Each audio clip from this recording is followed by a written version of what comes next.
Hello and how are you? Right now I believe that there's a topic that I must really address. I'm talking to an awful lot of people whom want to discuss the whole once saved, always saved way of thinking. A whole lot of people, at least a couple of them, are pointing to verses such as 1 John 5:13, which says, "These things I have written unto you that ye may know ye have eternal life."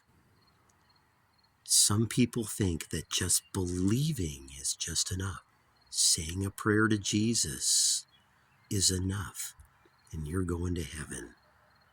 All right, now, let me point out right away that the good Dr. Charles Stanley once stated, quote, "There are no contradictions in this book," unquote. Now, on the surface, it may sound like the Bible contradicts itself. But if people like Charles have stated that it doesn't contradict itself, then I believe that it doesn't. Here's my point. I'm going to be emphasizing the word frank or frankly a lot here. I frankly don't believe that it's going to be easy to get into heaven. He stated that the way to heaven is a narrow way. Very few find it, where the path of destruction is broad. Now, I just frankly, again, and I'm going to be saying that word a lot, don't believe it's that easy. I don't believe just believing in Jesus is enough. Look at it this way. What if you were to say, "Jesus, I accept you," and you were to think, well, I can just run with the devil for the rest of my life, have a lot of fun, and hey, when it's all over, I'll be with him. I frankly believe that it does not work like that. Now, also, people have been saying that I'm preaching works, meaning you've got to work your way of salvation.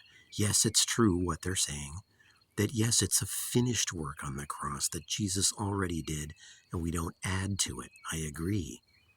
But what if I want to do something for him, especially since someone I know of has been to hell and came back into their body, and I believe that he really did, even though some people don't believe it.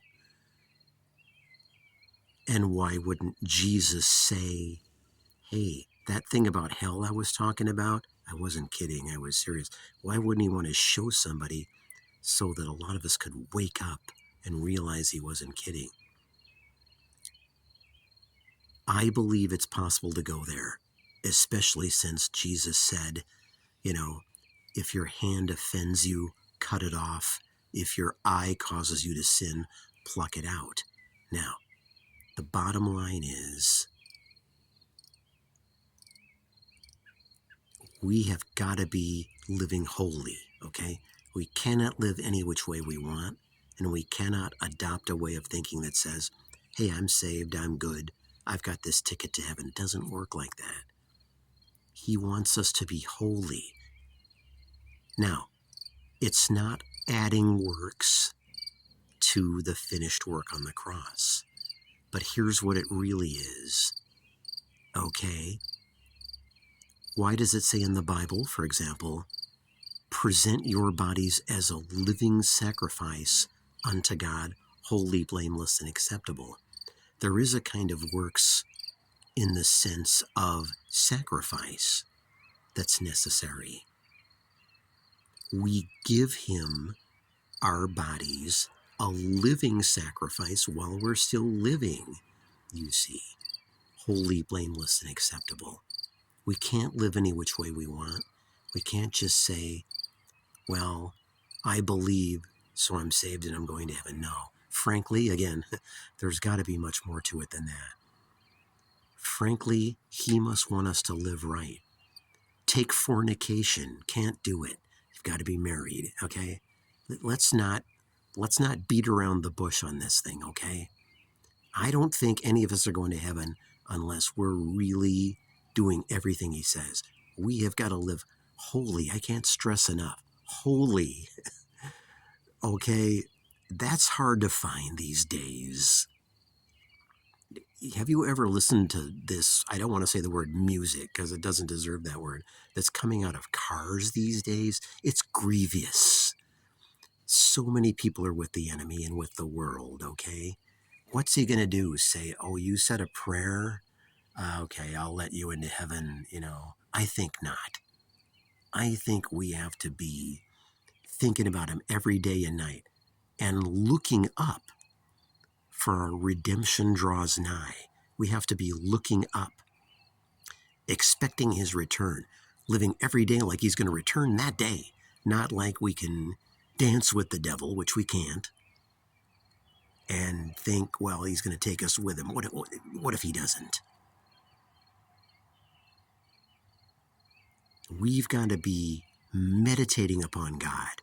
God, am I living right? Am I really going to heaven? Am I really living in a way that's pleasing to you? Am I sinning in any way? Is there anything that needs to be excised or taken out of my life? Is there anything displeasing to you? We have to be talking to him and letting him examine us to see if we be in the faith. All right. We can't just believe and think, well, I believe and that's enough. Devils believe and tremble. They believe too, but they're not going to heaven, I think Jesus is a stern God. He's as a judge, you see, who's going to judge the quick and the dead. All right? This is important. We have got to be pleasing to him, examining ourselves every day and every night to see if we're the kind of people that he will accept into heaven. Frankly, I don't believe in once saved, always saved. I don't believe it myself. Some people will say, oh, yeah, you are. And they'll point out verses again, like 1 John 5, verse 13. But I believe that we have got to be living like saints. I could come up with verse after verse. We're called out of the darkness and into his marvelous light. We don't stay in the darkness. We're called out of the darkness into Jesus's marvelous light. All right? And we've got to live like that. We can't live with any vestige of the world, any whatsoever. All right? If we want to expect to make it to heaven someday. I can't stress enough. We have got to be holy, blameless, and righteous before the great I am, or otherwise he will be our judge. Now, if he's going to judge us, wouldn't you want to be friends with the one, and that's Jesus, who's going to judge us? Yeah, you do. And you want to be on his good side. It can't be that easy. Remember, the way is narrow and very few find it. He wants a spotless bride. He wants people that are living for him, not for the world, and dancing with the devil on the side. The devil isn't anyone's friend. He's the enemy of our souls. That's what I call him. Personally, I want nothing to do with him. In closing, you and I have got to seek the Lord while he may be found. Seek Jesus Christ of Nazareth, the only one that can save our soul from hellfire and admit us into heaven. And every day we have to examine ourselves to see if we are living pleasing to him. Right?